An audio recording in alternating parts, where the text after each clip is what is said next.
Hey, what is up, mortals? Welcome to Season 3 Part 2 of What If Deku Was Trained by Stain. Just wanted to greet you guys by just saying sit back and relax, you're in for a treat, and so we begin. When something is flaunted, then something is hidden behind it. They were heavily tricked, and they wasted no time to charge into them once more, their last attempt to retrieve their classmates at the hold of the villain. But the only time they were finally able to figure out that the secret of his quirk was the capability to compress and confine things. It was a little too late. Because right now, as the realization dawned upon them, Mr. Compress was sinking into the mist of Kurogiri, victory etched in his face as it shined upon his eyes, all vaunted by the mask he removed. Much to everyone's surprise, something bright has hit Mr. Compress's face, causing him to spat out the marble. The ones who indeed contained their classmates. Aoyama, one of their classmates from Class 1A, was standing to where the source was emitted. His successful attempt paved the way for both Shoji and Todoroki to catch the marbles. One where Shoji managed to retrieve Takoyami. Unfortunately, Midoriya's injury had caused him to crash into the ground midway, while Dabai's ministrations enabled him to grab Katsuki before Todoroki did.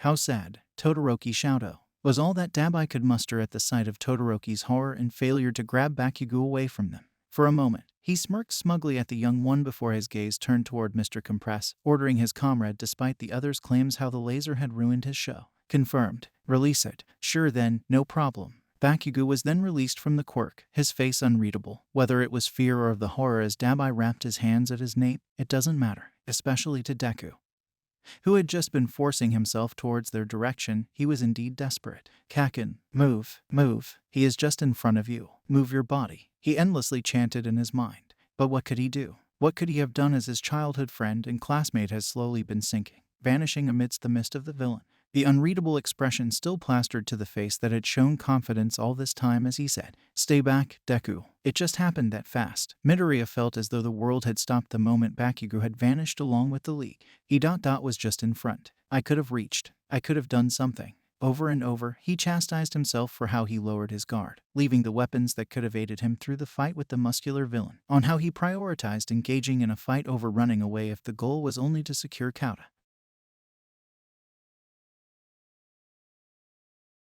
The reality of his failure becoming a lot more painful than the injuries he had sustained. He could always heal, but if Bakugo were to disappear, it would be just as irreversible as the scars that settled themselves into his arms. His very own compilation of failures. That was how Aizawa had found his students. His problem child kneeling hopelessly on the ground as he howls in grief, the name of his other student echoing from him, along with his other student who had witnessed the cause of their friend's misery. The loss of their classmate over the successful abduction of the League. It was both his grief and frustration in one. His failure was a more significant failure of the pro-heroes that could have done better, that could have fought harder for the children they are expected to watch over. Aizawa Shouter realizes tonight that regardless of how many of the students are only mildly to severely injured while the rest were safe, nothing could erase the stain of their failure. The excellent stain of how they lost a student to the villains for the successful abduction of Bakugo Katsuki will be a stain none of them will ever be able to erase, for they have failed the parents who entrusted the child to them, to their oath of safety. To add the cherry onto the cake of failure, one of the professionals, Ragdoll, was missing. There was only a trail of blood, but her body wasn't found. Now they have both an abducted student and a missing comrade. Indeed, tonight was a bad one as well as the day that followed. Reporters of different networks had swarmed the gates of UA High. The situation uttering the shame that came with what happened on a training camp is supposed to prepare the young ones into the real world's combat only to end up with an abducted student. Right now, the media is the frenzy with criticism of UA High. Principal Nezu announced as the meeting amongst UA faculty commences. They likely took a liking towards Bakugo during the sports festival, and if they succeeded with turning him into a villain. The principal paused as the silence grew. Although everyone knows the consequences that could happen, it could be a good reason to end UA High as an educational institution. Meanwhile, an idea which blooms inside of Present Mike's ideas seemed to be plausible, which he drops onto the table too. If we are to discuss credibility, and in the light of the recent events, then he took time with the suspense of his announcement as he wandered his eyes to the people who he was, trying to gauge the slightest change that could seem suspicious. I suspect that one of us could possibly be a traitor. Present Mike was right. They didn't show a liking to his idea, which prompted him to explain why they had reached this conclusion. It was only the teachers along with the Pussycats who knew the location of the training camp. He added about locating the students through the phones. However, he was immediately cut off by midnight. Another one spoke, asking if he could prove himself innocent of his own conspiracy. Even before the whole meeting ends up in an argument, Principal Nezu was quick to take action. They were heavily tricked, and they wasted no time to charge into them once more, their last attempt to retrieve their classmates at the hold of the villain. And sadly, the only time they were finally able to figure out the secret of his quirk was the capability to compress and confine things. It was a little too late. I do trust everyone in here, but in regards of taking measures into figuring out if there is a traitor to begin with. Yet he was interrupted by the phone of All Might, who seemed pensive and rushed as the caller's ID shone upon his screen. For a moment, he mulls about being an incapable hero because of the recent incidents, his very own failure of saving his own student despite being the symbol of peace. It was only then that he collected himself and answered Detective Tsukachi Naomasa's call, who had never wasted time, promptly dropping his reason for calling the hero. The villain's location, we might have located them. All Might felt his blood boil with the excitement that he could finally do something with the villains located. Yet he remained silent, waiting for further information. Upon gathering the data, some of the descriptions of the abductors matched those of the witness accounts. However, bear in mind that this is classified information I have shared with you for an update. The call ended yet, the adrenaline coursing through the hero's veins as he activated his quirk, returning into the figure which the whole Japan knows as their symbol of peace. Once I have found them, they'll have the taste of both a teacher and a hero's payback. Meanwhile, at the hospital where the injured students were brought, Izuku leans his back upon the headboard. For 2 days, he had been out of it, from the fever caused by his injuries and the constant strain on his stamina as Recovery Girl used her quirk in aiding the healing processes. Izuku, please, your mom's heart cannot take it anymore. His mother's voice rang in his head. He probably had worried her with this recent incident.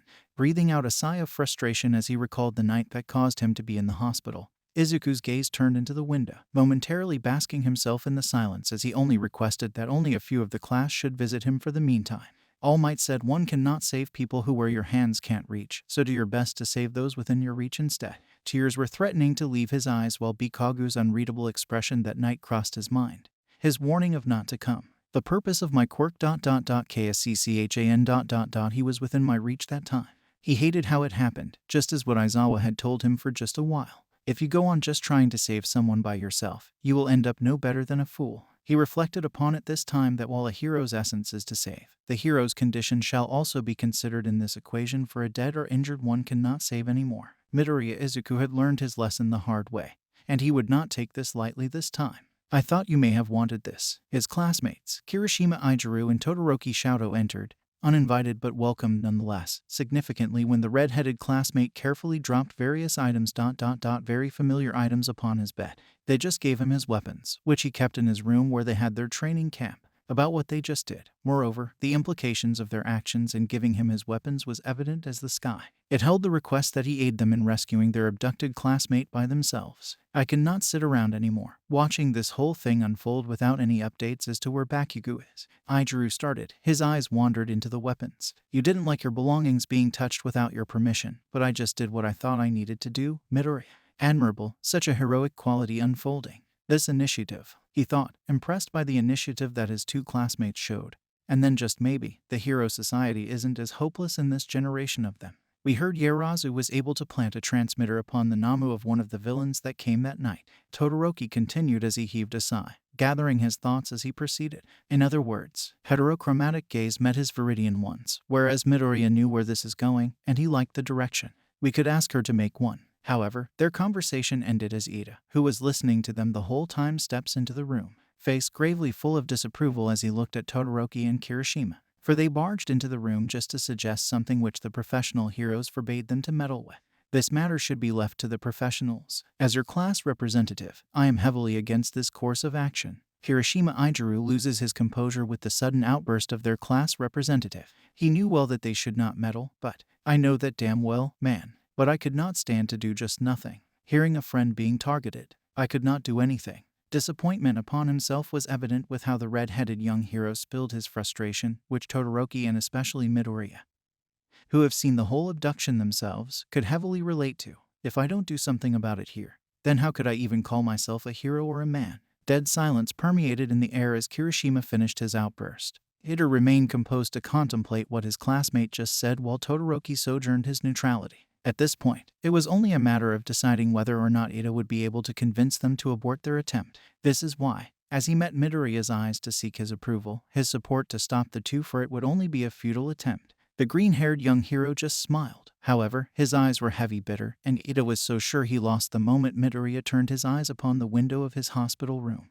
This time, we'll do it right. This time we will be able to reach Kaken. Thank you all for indulging yourselves in the story thus far. Hope you enjoyed it. Now there are a few more things that I'd like to go over before the video ends. Firstly, we've got a second channel called Anime Deep Dive. Anime Deep Dive goes deep into the facts and lore of a wide variety of anime. It's sure to expand your weeb knowledge for all kinds of series guaranteed. On top of that, we have a third channel called We The Celestials Naruto What Ifs. It's what we do on this channel already but in the vast world and lore of Naruto. Go check it out if you're in the mood for some jutsu action.